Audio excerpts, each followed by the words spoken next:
Here, you wake up every morning knowing the will of the Father. There is always strength every day. Until you expire or you be glorified. It's a lifestyle. It's our life. It's who you are. It's who we are. No. Is there a Carabao who said, I'm tired? Is there a creature called a horse and said, I'm tired of running? Is there life? No? Oh, it should be the same with us. When we are called into the ministry, we should not be heard saying, I'm tired. Amen.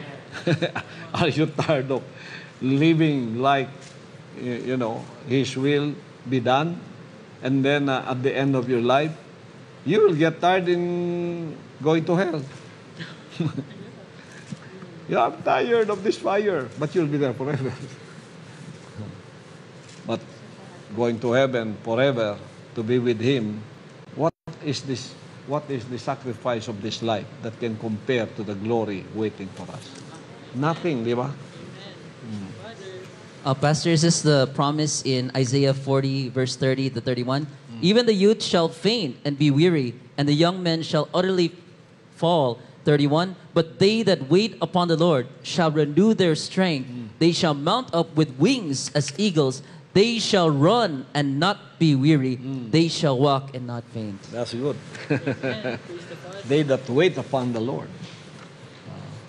So waiting is such sweet pleasure sa tuwa, Pastor. Yes.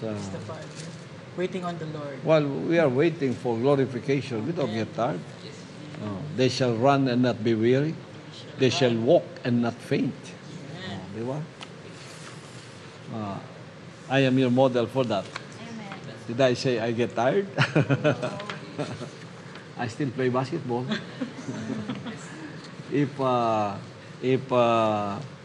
73-year-old like me don't get tired because I am rejuvenated every day, how much more for young men like you? Our strength comes from Him. Thank you so much, Pastor. And moving on to the next question. Pastor, you mentioned in your last preaching that you can give a capital or additional gold to those kingdom citizens who need it in order to build their own mansions in the seventh heaven. But what happens if they become bankrupt despite your spiritual subsidy? It will be their fault. If they do that, it will be their fault. Anyways, when you go to the third level of spiritual growth, there is no more shadow of turning there.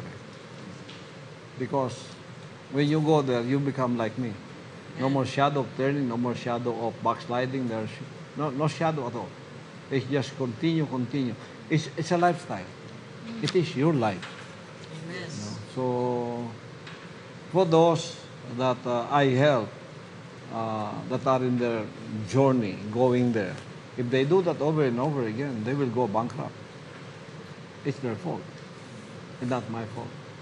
If I've done all the help I had, if I did everything I have to do in order to be compassionate for those that are running in the race, and I help them to drink water because they are tired of running, and I did everything, but they still failed, it will not be my fault. It will be their fault.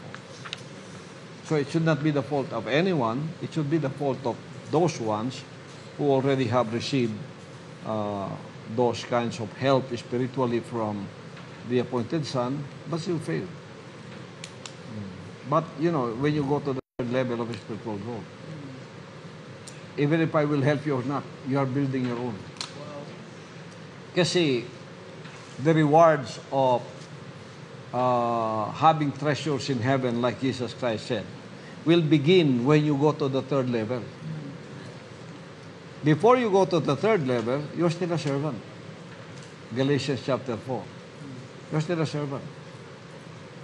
That's why everybody should spiritually grow into that understanding of your Father and your Father's business on earth. Diba? That is when your treasures begin to accumulate in heaven. Amen. Unless you become a son, you don't inherit anything. And when you become a son, you are no longer under tutors and governors. You are not told to do and what not to do. don't do this, don't do that.